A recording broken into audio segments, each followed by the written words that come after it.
আপনি কি জানতেন তেল আবিবের ঝা চকচকে বিলাসবহুল একটি আবাসিক ভবনের নিচে রয়েছে এক গোপন সামরিক ঘাঁটি? আর সম্প্রতি সেই ঘাঁটি লক্ষ্য করেই নিক্ষেপ করা হয়েছে ইরানি ক্ষেপণাস্ত্র। শুনতে সিনেমার মতো লাগলেও অনুসন্ধানী সংবাদ মাধ্যম দ্য গ্রে জোনের মতে এটাই বাস্তব। তারা দাবি করেছে ইরান ও ইসরায়েল যুদ্ধের সময় ইরানের ক্ষেপণাস্ত্র আঘাত এনেছে এই সাইট 81 নামের এক গোপন কমান্ড সেন্টারে। এটি শুধু ইসরায়েলেই নয়, যুক্তরাষ্ট্রের সামরিক উপস্থিতিরও একটি গুরুত্বপূর্ণ অংশ। এই গোপন ঘাঁটিটি তেল আবিবের দ্য ভিঞ্চি টাওয়ার্স নামে একটি বিলাসবহুল ভবনের নিচে অবস্থিত।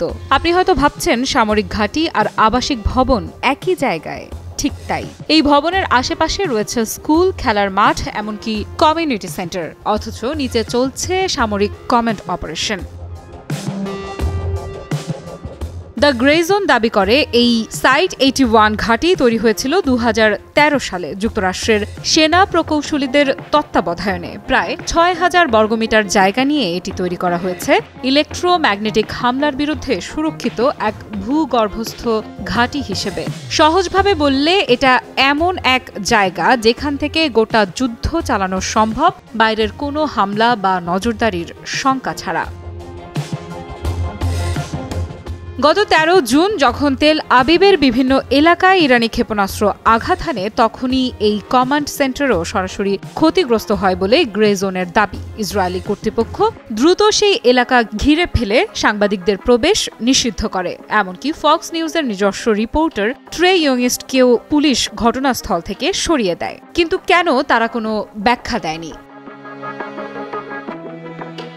কিন্তু প্রশ্ন হলো, ইরান কেন এই ঘাঁটি টার্গেট করলো? ইরান বলছে এটা ছিল তাদের প্রতিশোধমূলক হামলা, কারণ তার আগেই ইসরায়েল ইরানে কিছু গোপন হামলা চালিয়েছে যা সাধারণ মানুষের মৃত্যু ঘটিয়েছে। সুতরাং ইরান সরাসরি ইসরায়েলের সামরিক ও গোয়েন্দা ঘাঁটিগুলোতে আঘাত হানার সিদ্ধান্ত নেয়। তেল আবিবে এই সাইট 81 ছিল সেই তালিকার একেবারে শীর্ষে।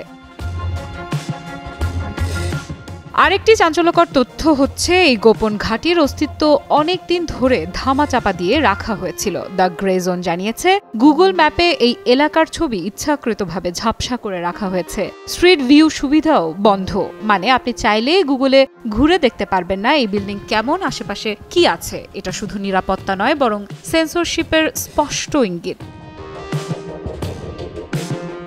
ফাঁস হওয়া কিছু ইমেইলের কথা উল্লেখ করে গ্রে জোন আরও জানিয়েছে এই ঘাঁটি যুক্তরাষ্ট্র ও ইসরায়েলের যৌথ সামরিক নেটওয়ার্কের গুরুত্বপূর্ণ কেন্দ্র। এমনকি সাবেক ন্যাটো কমান্ডার জেমস স্ট্রাভরিডিস এবং ইসরায়েলি সেনাপ্রধান গাবি আশকেনাজিও একে কমান্ড হাব হিসেবে উল্লেখ করেছেন।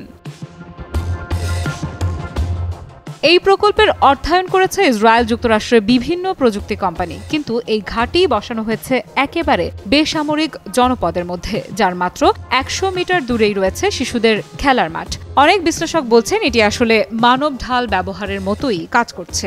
এই ধরনের সামরিক স্থাপনা জনগণের জীবনকে হুমকির মাঝে ফেলে দিচ্ছে।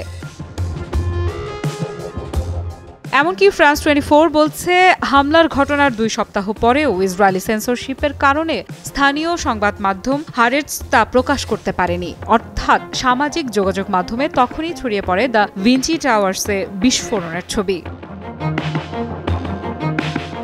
তাহলে এখন প্রশ্ন হলো, এই ঘটনায় আসলে কে কি হারালো? ইসরায়েল গোপন সামরিক কাঠামোতে বড় ধাক্কা খেলো, ইরান দেখালো যে তারা ইসরায়েলের ভেতরে ঢুকেও জবাব দিতে পারে, আর যুক্তরাষ্ট্র তারা এখনো প্রকাশ্যে কিছু বলছে না। তবে এই ঘাঁটি নিয়ে তাদের ভূমিকা নিয়েও উঠছে প্রশ্ন। আফ্রিদা ইফরা, নিউজ 24।